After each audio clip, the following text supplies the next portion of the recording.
अरे वाह वाह, तरबूजों को खाने में उतना मजा नहीं जितना तरबूजों को नष्ट करने में आ रहा है। यहाँ पर आकर मैंने कोई भी गलती नहीं की। यहाँ पर तो कितनी सारी फसलें खड़ी है खाने के लिए। वो सुअर जंगल से भाग कर आया था। वो प्रत्येक दिन लोगों की फसलों को बर्बाद कर रहा था।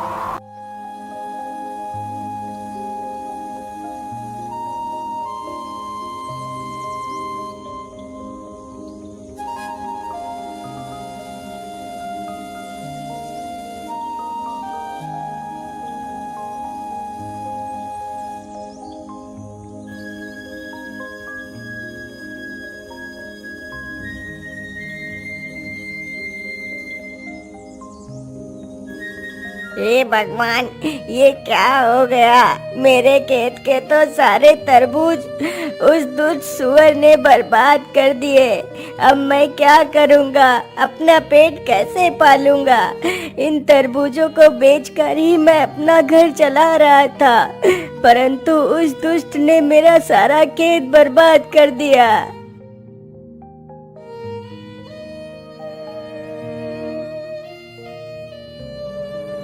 अरे मुन्ना भाया, क्या हुआ? आप रो क्यों रहे हो? अरे मंगलू भाई, सब कुछ तो तुम्हारी आंखों के सामने ही है। उस दुष्ट सुअर ने मेरा सारा खेत बर्बाद कर दिया। मुन्ना किसान की यह बात सुनकर मंगलू थोड़ा सा सहम जाता है। हे भगवान, यदि वो दुष्ट सुअर यहाँ तक आ गया तो कहीं उसने मेरे खेत को भी तो नहीं बर्बाद कर दिया। चलो जल्दी से मैं अपने खेत पर चलकर देखता हूँ। इतना सोचकर मंगलू अपने खेतों की तरफ जाता है तो देखता है उसकी सारी फसल एकदम ठीक है। हे भगवान, तेरा लाख लाख शुक्र है जो मेरा फसल सुरक्षित है। लेकिन इसमें इतना ज्यादा खुशी होने की जरूरत नहीं। यदि कल ही वो सुअर यहाँ आकर मेरा भी खेत नष्ट कर दे तो मैं क्या करूँगा?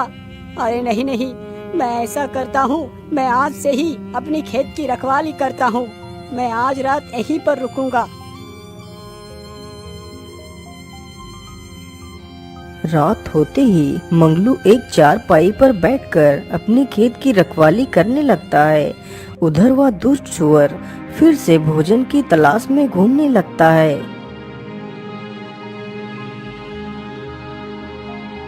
इधर तो खाना दिखाई नहीं दे रहा। मैं ऐसा करता हूँ, उधर को ही चलता हूँ जहाँ कल ढेर सारे तरबूज खाए थे। इतना सोचकर सुअर उधर को ही चल देता है जिधर मुन्ना का खेत था।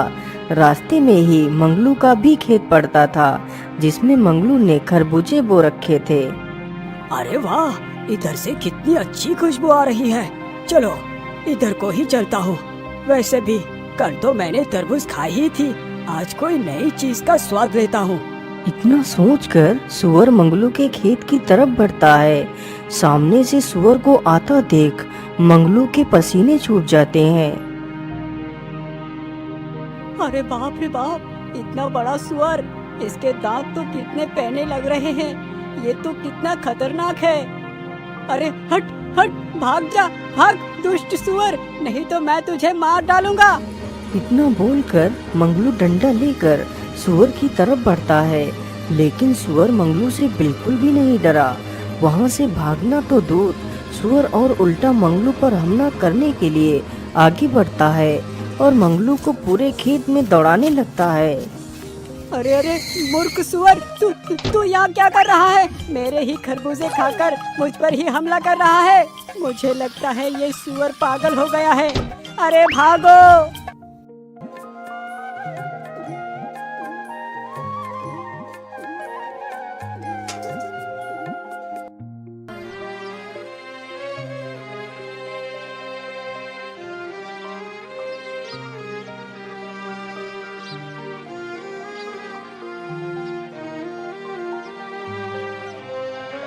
हे भगवान, ये सब क्या हो गया? मेरा सारा खेत उस दुष्ट सुअर ने उजाड़ दिया। अब मैं क्या करूँगा? मैं इस दुष्ट को जिंदा नहीं छोड़ूंगा। अरे मंगलू भाई, उस दुष्ट सुअर का तो आतंक बढ़ता ही जा रहा है। लेकिन मुन्ना भाया, आखिर हम उस दुष्ट जानवर का कर भी क्या सकते हैं? अरे भाई, आप मेरी सलाह मानो तो हमें महाराज के पास चलना चाहिए, वो हमारी मदद जरूर करेंगे। इतना सोचकर मंगलू और मुन्ना तथा गांव के कुछ लोग राजा के महल में पहुंचते हैं। महाराज, हमारी सहायता कीजिए, हमें बचा लीजिए महाराज। अरे आप लोग शांत हो जाइए, बोलिए आप लोगों की क्या तकलीफ है।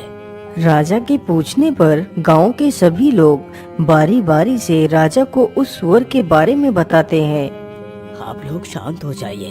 मंत्री जी, उस सुअर ने जिस चीज को भी नुकसान किया है उसे 10-10 सोने की मोहरें दे दी जाए और पूरे राज्य में ये घोषणा करवा दो, जो कोई भी उस सुअर को जिंदा या मुर्दा लाकर मुझे देगा तो मैं उसे मुंह मांगा इनाम दूंगा। राजा का आदेश होते ही सैनिक पूरे राज्य में घूम घूम कर घोषणा करने लगते हैं। सुनो सुनो सुनो, हमारे राज्य में एक दुष्ट सुअर घुस आया है।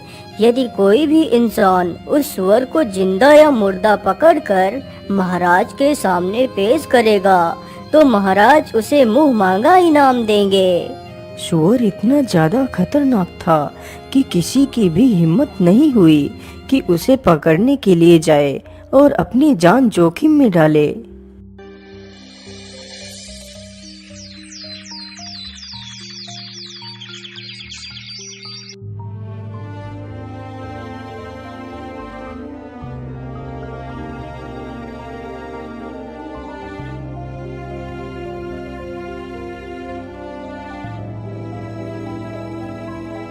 अरे मंत्री जी, क्या आपने राज्य में मेरी घोषणा नहीं सुनाई?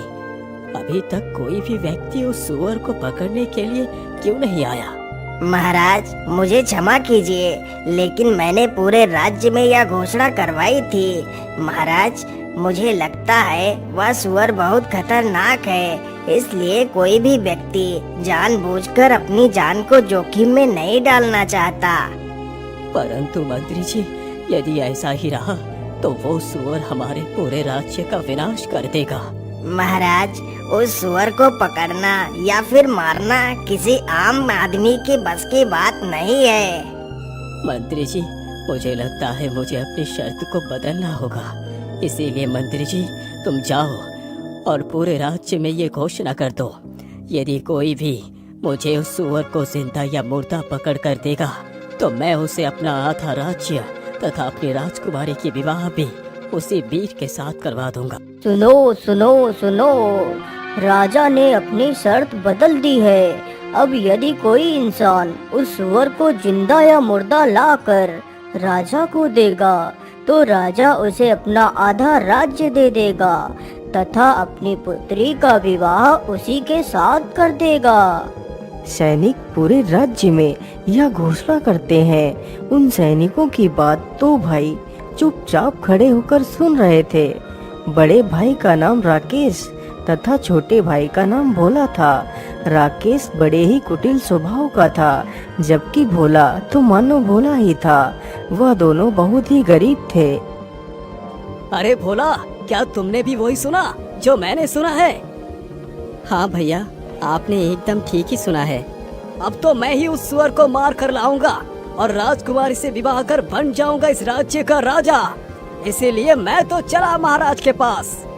इतना कहकर राकेश वहाँ से चला जाता है और भोला भी अपने घर की तरफ चला जाता है।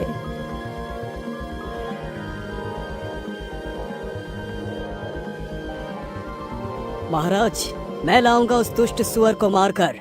राजकुमारी से तो सिर्फ मैं ही विवाह करूंगा। आप विवाह की तैयारी कीजिए महाराज, मैं जल्द ही वापस आऊंगा। इतना बोलकर राकेश जंगलों की तरफ चला जाता है। उधर उसका छोटा भाई भोला अपने बीमार पिता को सारी बात बताता है। पिताजी, इसके अलावा हमारे पास और कोई दूसरा रास्ता नहीं। ऐसे तिल तिल मरने से अच्छा है कि कोई वीरता भरा कार्य करता हुआ मर जाओ। पुत्र, तुम ऐसा क्यों बोल रहे हो? तुम अपने आप को ही क्यों कोसते रहते हो? पिताजी, और मैं क्या करूं? एक बेटा होने का मैं कोई भी फर्ज नहीं निभा पा रहा। यदि मैं आपका दवाई भी नहीं ला पा रहा तो मैं कैसा बेटा हूं पिताजी? भैया तो कुछ भी नहीं करते, दिन भर इधर उधर घूमते रहते हैं। मैं अकेला घर नहीं चला पा रहा पिताजी, मैं क्या करूं? पुत्र, तुम दुखी मत हो, भगवान पर भरोसा रखो, सब कुछ ठीक हो जाएगा। पिताजी, यदि सचमुच भगवान सब कुछ ठीक कर देंगे तो मैं भगवान के सहारे ही उस दुष्ट सुअर को पकड़ने के लिए जाऊंगा। यदि ईश्वर ने चाहा तो मैं जरूर अपने मकसद में कामयाब होऊंगा। ठीक है बेटा, यदि तुम्हारी यही इच्छा है तो तुम जा सकते हो। जाओ पुत्र, ईश्वर तुम्हारी सहायता अवश्य करेगा। ठीक है पिताजी, अब मैं चलता हूँ। इतना बोलकर भोला महल की तरफ चल पड़ता है और जल्दी ही महल में पहुंच जाता है। महाराज, मुझे आपकी शर्त मंजूर है। मैं लाऊंगा उस सुअर को। मुझे जाने की आज्ञा दी जाए महाराज। ठीक है पुत्र, तुम जा सकते हो। राजा की आज्ञा मिलते ही भोला एक तलवार लेकर जंगलों की तरफ निकल पड़ता है।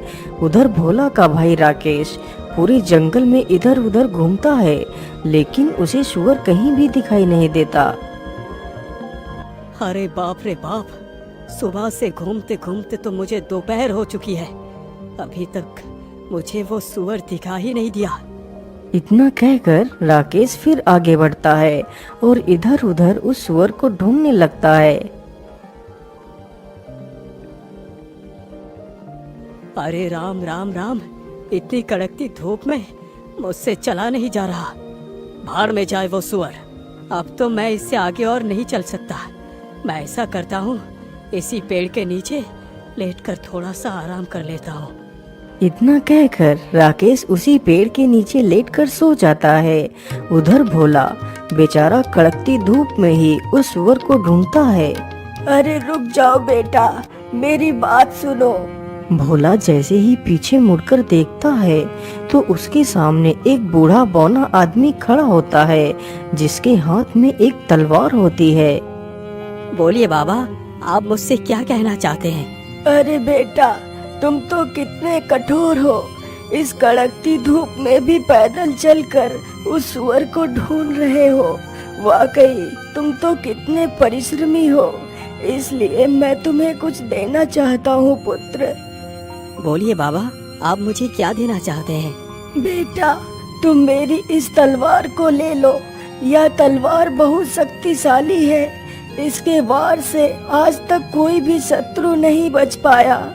लेकिन बाबा, आप हो कौन और आप ये तलवार मुझे क्यों दे रहे हैं, जबकि आप खुद इस तलवार से उस दुष्ट सुअर को मारकर राजा से बहुत कुछ प्राप्त कर सकते हैं। बेटा, मैं यहीं पास के गांव में ही रहता हूँ। जब मुझे पता चला कि तुम उस सुअर को मारने के लिए जा रहे हो, तो मैंने सोचा कि क्यों ना मैं इस तलवार को तुम्हें दे दूं, क्योंकि बेटा अब तो मैं बूढ़ा हो चुका हूँ और मैंने अपनी सारी जिंदगी जी ली है। लेकिन अभी तुम्हारी तो सारी जिंदगी पड़ी है जीने के लिए। इसलिए बेटा, मुझसे ज्यादा तुम्हें इस तलवार की जरूरत है। इसलिए तुम इस तलवार को रख लो।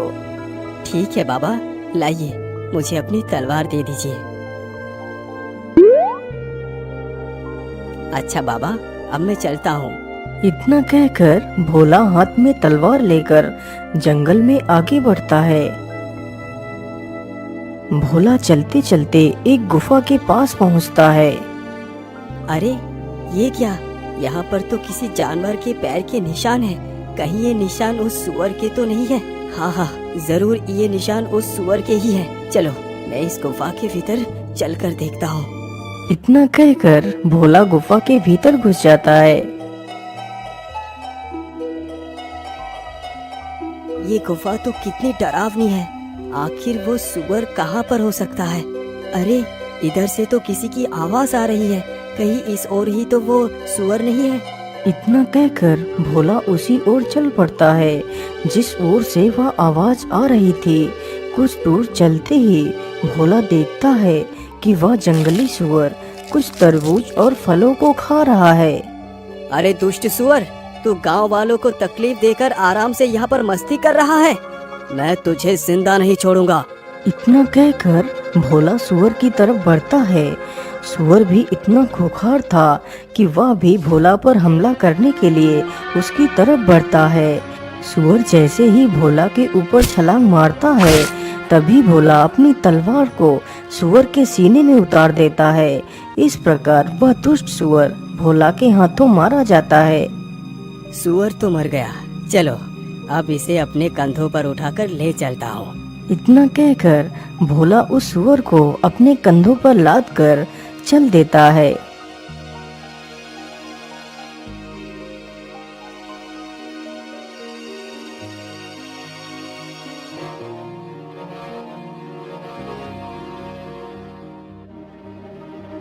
भोला चलते चलते वहीं से गुजरता है जहाँ पर उसका बड़ा भाई एक पेड़ के नीचे लेटकर सो रहा था।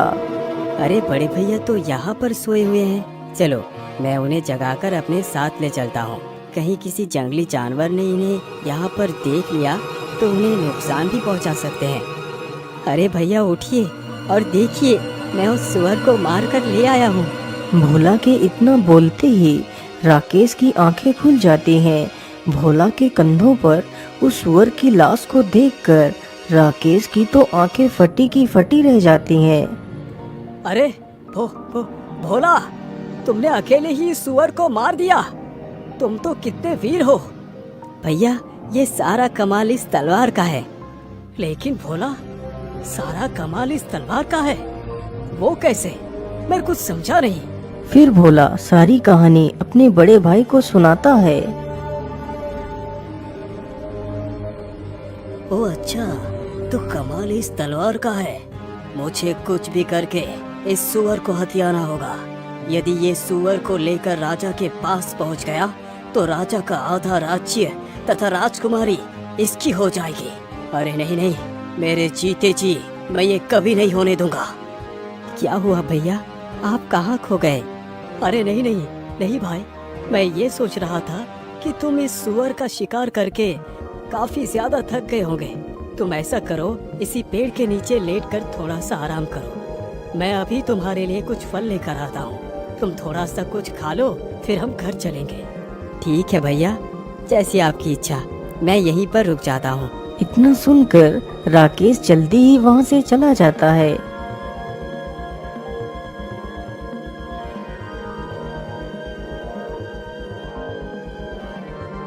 राकेश चलते चलते एक आम के पेड़ के पास पहुंचता है। अरे वाह, इसमें तो कितने सारे आम लगे हुए हैं। चलो इसी में से कुछ आम तोड़ लेता हूँ। राकेश तुरंत ही एक पत्थर उठाता है और पेड़ पर फेंकता है तो कुछ आम टूटकर नीचे गिर जाते हैं।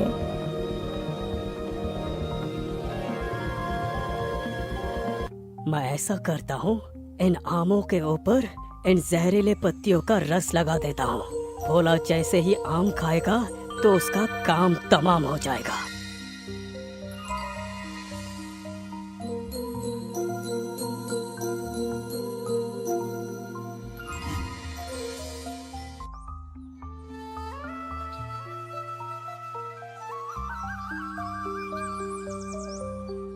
अरे भोला, उठो उठो, देखो मैं तुम्हारे लिए फल तोड़ कर ले आया हूँ।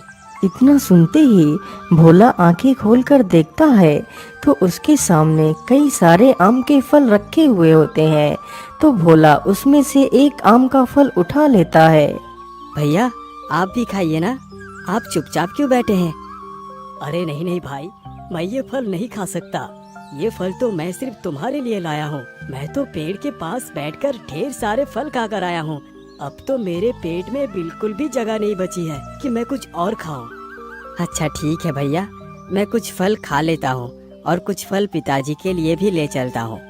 भोला तुरंत ही आम के फलों को खाने लगता है।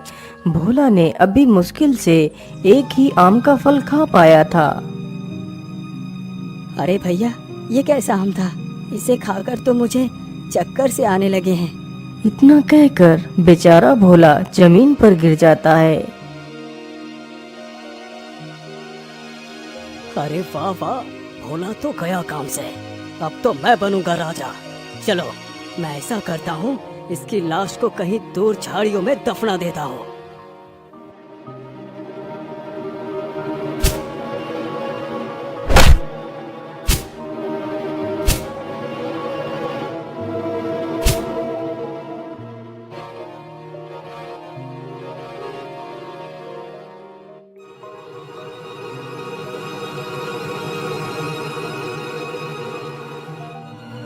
हाँ हाँ, अब तो गड्ढा लगभग खुद के तैयार हो चुका है। चलो अब भोला को इसी गड्ढे में दफना देता हूँ। राकेश तुरंत ही भोला का एक हाथ पकड़कर उसे खींचता हुआ गड्ढे के पास ले जाता है और उसे गड्ढे में गिरा देता है। फिर उसके ऊपर मिट्टी डालने लगता है। कुछ देर में ही राकेश ने भोला को मिट्टी से ढक दिया। राकेश जल्दी ही उस मृत सुअर को अपने कंधे पर रखता है और महल की तरफ चल देता है। राकेश चलते चलते जल्दी ही महल में पहुंच जाता है। राजा राकेश के कंधे पर लदे उस सुअर को देखकर आश्चर्य में पड़ जाता है। आखिर इसके जैसा मूर्ख और घमंडी इंसान मेरा दामाद बनेगा। यदि मैंने अपना राज्य इसके हाथों में सौंप दिया तो मेरे सारे राज्य का विनाश ये खुद ही कर देगा। अब क्या करूं? मैं अपने वचन से पीछे भी नहीं हट सकता। क्या हुआ महाराज, आप किस चिंता में डूब गए? आपने अभी भी विवाह की तैयारी नहीं की? अरे बेटा, मैं तुम्हारा विवाह अपनी पुत्री से अवश्य कराऊंगा, लेकिन अभी नहीं। पंडित जी ने बताया है अभी 7 दिनों तक मुहूर्त अच्छा नहीं है, इसीलिए हम तुम्हारा विवाह और अपना आधा राज्य इन 7 दिनों के बाद ही देंगे। ठीक है महाराज, मुझे इससे कोई भी आपत्ति नहीं। मैं 8वें दिन ही दूल्हा बनकर अपनी राजकुमारी तथा अपने आधे राज्य को लेने आऊंगा। इतना बोलकर राकेश वहां से वापस चला जाता है। बेटा राकेश, तुम्हारा भाई भोला अभी भी लौटकर क्यों नहीं आया? वो भी तो सुअर का शिकार करने के लिए गया था। अरे पिताजी, आप मेरा दिमाग क्यों खा रहे हैं? मुझे क्या पता भोला कहाँ गया। आप खुद ही चले जाइए और भोला को ढूंढ कर ले आइए।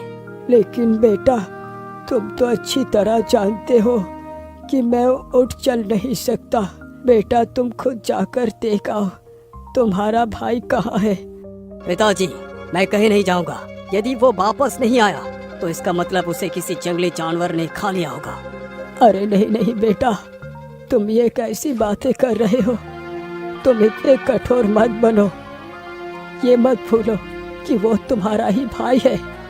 बेटा, बुरे वक्त में एक भाई ही दूसरे भाई का सहारा बनता है।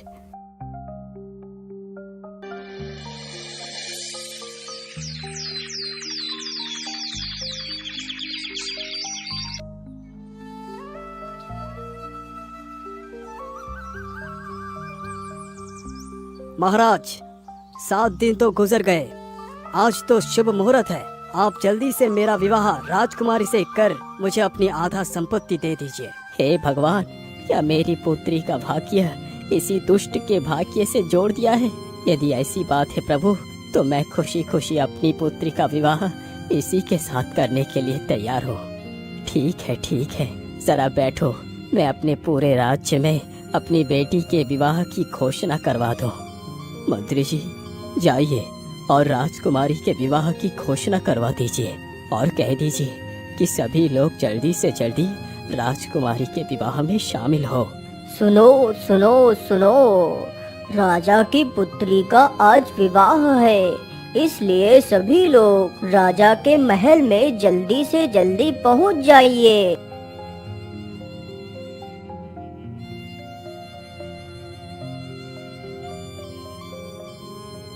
रुक जाइए पंडित जी, ये विवाह नहीं हो सकता। अरे भोला बेटा, तुम कहाँ से आ गए? तुम तो मर गए थे। नहीं महाराज, मैं मरा नहीं, लेकिन मुझे मारने की पूरी कोशिश की गई थी। लेकिन भोला, तुम्हें किसने मारने की कोशिश की? बताओ मुझे।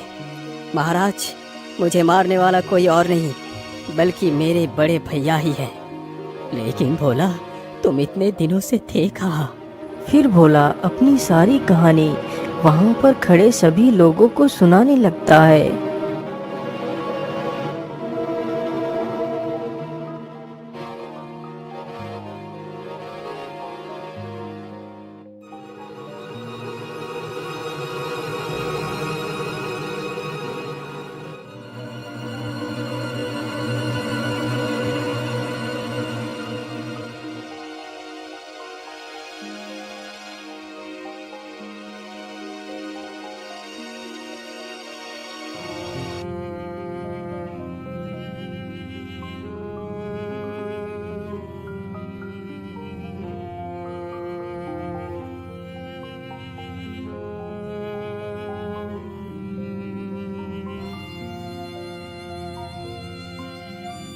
अरे मेरी एक बकरी कहाँ चली गई?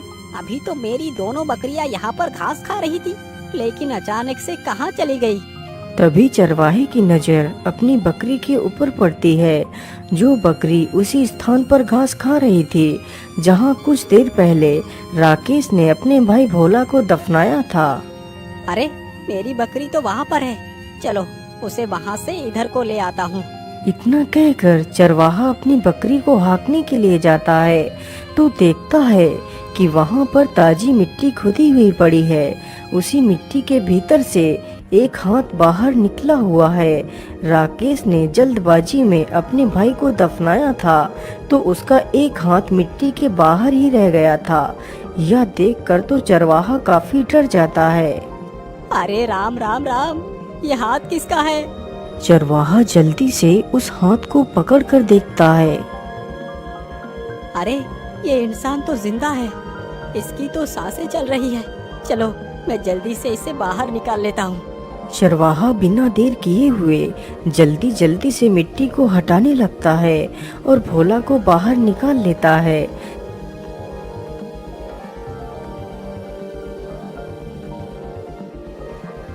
अरे भाग्यवान, तुम जरा इसका ध्यान रखना, मैं अभी वैद्य जी को बुला कर ले आता हूँ। चरवाहा तुरंत ही वैद्य के घर जाता है। वैद्य जी, जल्दी से हमारे साथ चलिए। मुझे एक युवक बेहोशी के हालत में मिला है, आप जल्दी से चलकर उसे देख लीजिए। चरवाहे की यह बात सुनकर वैद्य उसके घर जाकर देखता है तो भोला की सांसें चल रही होती हैं, लेकिन उसे होश नहीं आया हुआ होता है। अरे भाई, मैं तुम्हें एक औषधि देता हूँ, तुम उस औषधि को पीसकर रोज इसके तलवों पर मलना। यदि ईश्वर ने चाहा तो यह युवक जल्दी ही ठीक हो जाएगा।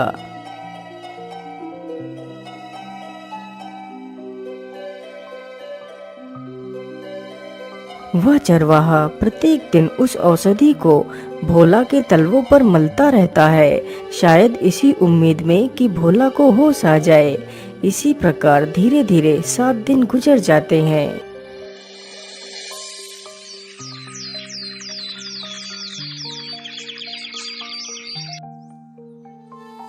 अरे भाग्यवान, तुम कहाँ हो? तुम कहाँ हो भाग्यवान? अरे क्या हुआ? आप इतना हाफ क्यों रहे हैं? बताइए क्या बात है? अरे भाग्यवान, आज राजा की पुत्री का विवाह है और जिसके साथ राजकुमारी का विवाह होने जा रहा है उसका नाम राकेश है। तुम जल्दी से तैयार हो जाओ, हमें अभी निकलना है। उन दोनों पति पत्नी की यह बातें जब भोला के कानों में पड़ती हैं तो उसे होश आ जाता है। अरे भाग्यवान, देखो इसे होश आ गया, हमारे मेहनत रंग लाई। भाग्यवान, तुम कौन हो युवक और तुम्हारा क्या नाम है? फिर भोला अपनी सारी दास्तान उस चरवाहे को सुनाता है। तो इसका मतलब धन के लालच में आकर तुम्हारे भाई ने ही तुम्हें मारने की कोशिश की। अरे भाग्यवान, तुम सुनती हो, आज तक मैं यही कहता रहा कि काश मेरा भी कोई भाई होता, लेकिन भाग्यवान, क्या भाई ऐसे होते हैं जो जरा से पैसे के लालच में अपने ही भाई का गला घोट देते हैं? यदि भाई ऐसे होते हैं तो ठीक है भाग्यवान कि मेरा कोई भाई नहीं है, मैं तो बिना भाई के ही ठीक हूँ।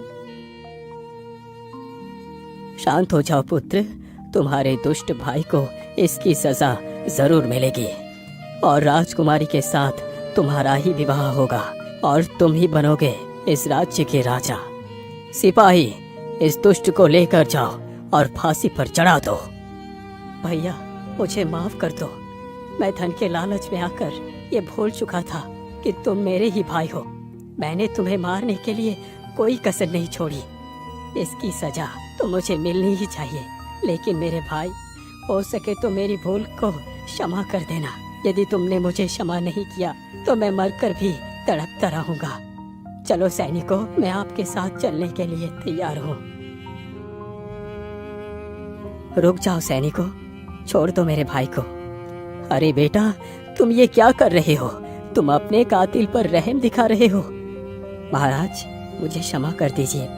मैं मानता हूँ कि मेरे भाई ने जो भी किया है वो बहुत गलत था, लेकिन उसने अपनी गलती को स्वीकार लिया है महाराज। जो गलती उसने की वो गलती मैं नहीं कर सकता। अपने आंखों के सामने ही अपने भाई को मरता हुआ भला कौन देख पाएगा। यदि मेरे साथ मेरे भाई ही नहीं रहा तो ये राज्य पाठ धन संपत्ति किस काम की। इसीलिए महाराज मैं आपसे विनती करता हूँ कि आप मेरे भाई को क्षमा कर दीजिए, उसे बख्श दीजिए महाराज। भोला तुम महान हो भोला। तुम मेरे आधे राज्य नहीं बल्कि तुम्हें पूरे संसार का राजा बना दिया जाए तो वो भी गलत नहीं होगा। तुम एक राजा बनने के योग्य हो, इसीलिए तुम्हें आज से ही अपने राज्य का राजा घोषित करता हूँ। फिर बड़े धूमधाम से भोला का विवाह राजकुमारी के साथ कर दिया जाता है और भोला को ही उस राज्य का राजा बना दिया जाता है।